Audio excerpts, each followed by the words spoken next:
Every day, through advertising, politics, religion, and culture, we're quietly sold the same idea. Fulfillment comes only by becoming some ideal version of ourselves. Underneath this sentiment is the belief that whatever is never good enough.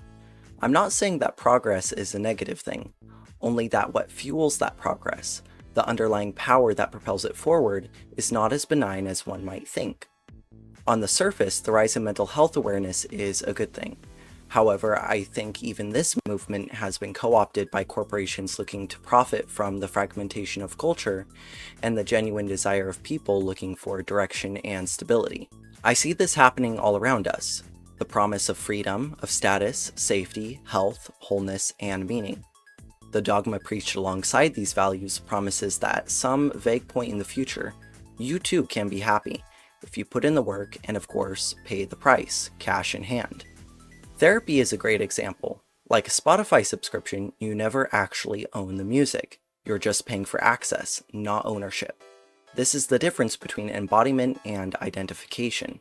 This identification creates a sense of striving, always moving but never arriving, keeping you trapped in the rat race of consumerism. Because as long as you're moving forward, you can tell yourself that you're doing the right thing, that you're not being left behind. Take fast fashion. Every 3 weeks, a new style, a new identifier becomes the means by which you can engage meaningfully with art, community, and yourself. It can feel empowering in the moment, like climbing a mountain, you reach the summit and a feeling of invincibility and satisfaction wash over you. Psychologically, we need something to strive for. But what happens to the people who do put in the work, do spend the money, do become what they thought would bring them peace, only to still feel that deep sense of lack? The realization that at the top of this mountain, the only direction left is back down to where you started. Have I arrived? These are the questions we ask when we've gone through the cycle a couple of times.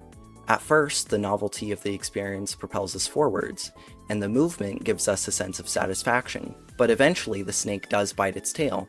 The story repeats itself in the movement, and promises ring hollow. The satisfaction of progress, of meaningful engagement, is replaced by a voice that asks, "Am I faking it?" It only takes a glance at the self-help section of any bookstore to see how widespread imposter syndrome is. Imposter syndrome is basically when you feel like you're in a position or in a place where you don't belong, like you were put there by accident, that you're not where you should be. It's especially common among those who've achieved the ideal society pushes so hard. You've probably felt it.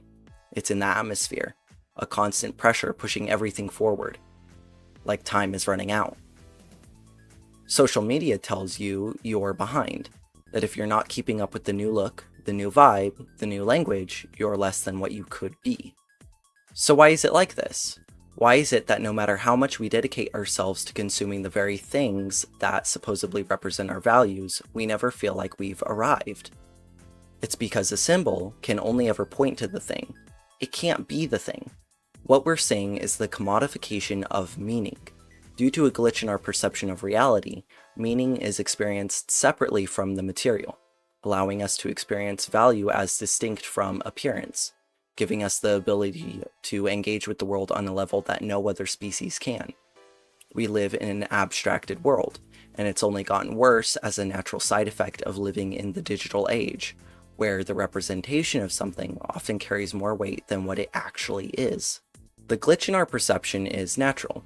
It's what connects us to the root of experience, the underlying source of all meaning. The economy we participate in is built off of this fundamental truth. But that truth has been disfigured, not in a way that would lead to a collapse or an equilibrium, but in a way that perpetuates itself. Like a cancer, it transforms the DNA of its host into itself, propagating throughout the entire body. Capitalism, distorted by consumerism, creates the commodification of meaning, where the idea of an ideal and the signaling of the ideal matter more than the messy, contradictory human truth underneath.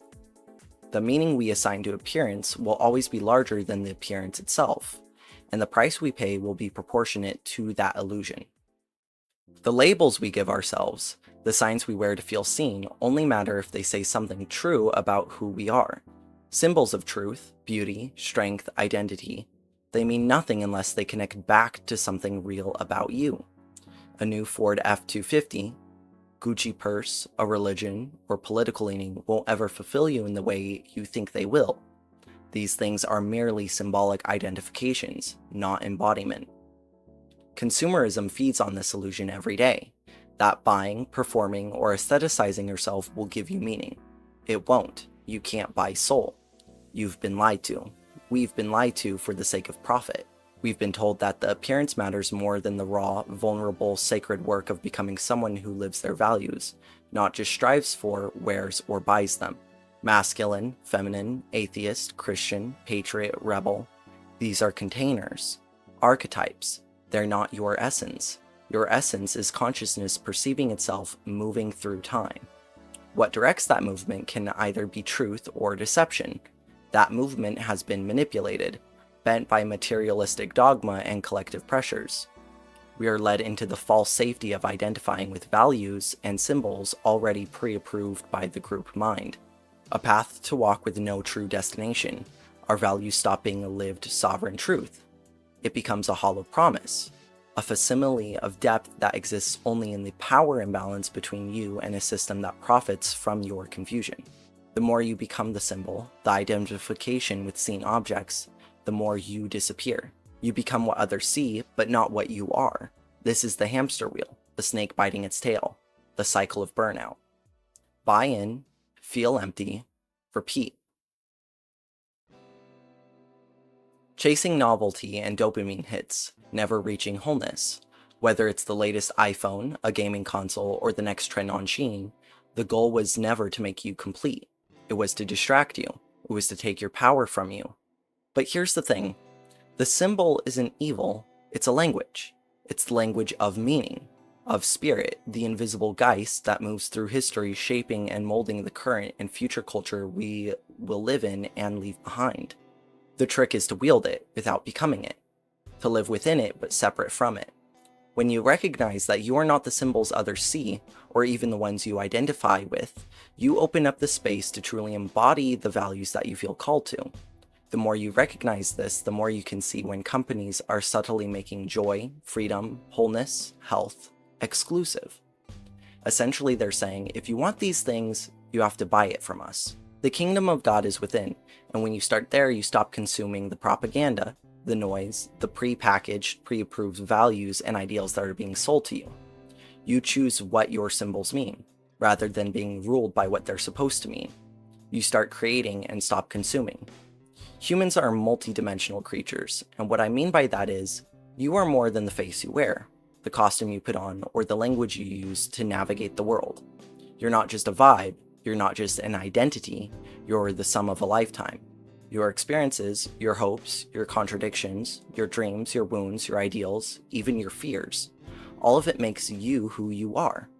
A complex, interconnected web of systems interacting with each other, producing the event that is called you. It's not wrong to buy things or wear things that reflect who you are, but you limit yourself when you forget that the symbol will always be less than. The meaning you're looking for doesn't live in it, it lives in you. Ask yourself, where does this sense of empowerment come from? Do I need to buy into the group mind in order to feel this way? Because ultimately, what you do when you buy in, you give away your freedom. You sell your freedom and your soul for a product, and you don't have to.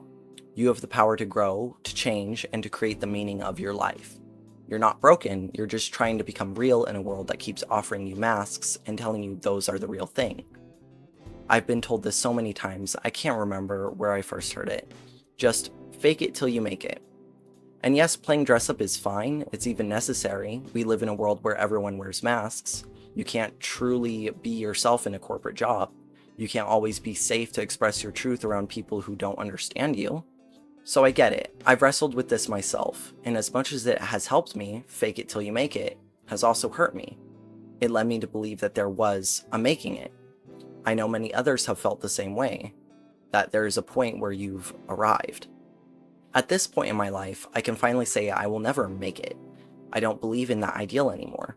I will never make it, and I don't want to. I want to be happy. So reality wins, I embrace death, memento mori, and now I can finally be at peace.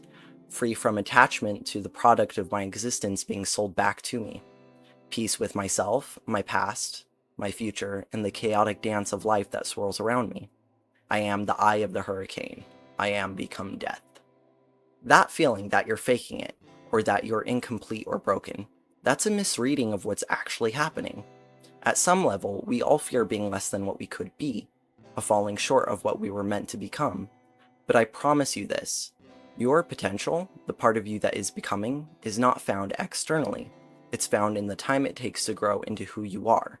Like the seed of a tree, its potential can only be expressed in itself through time.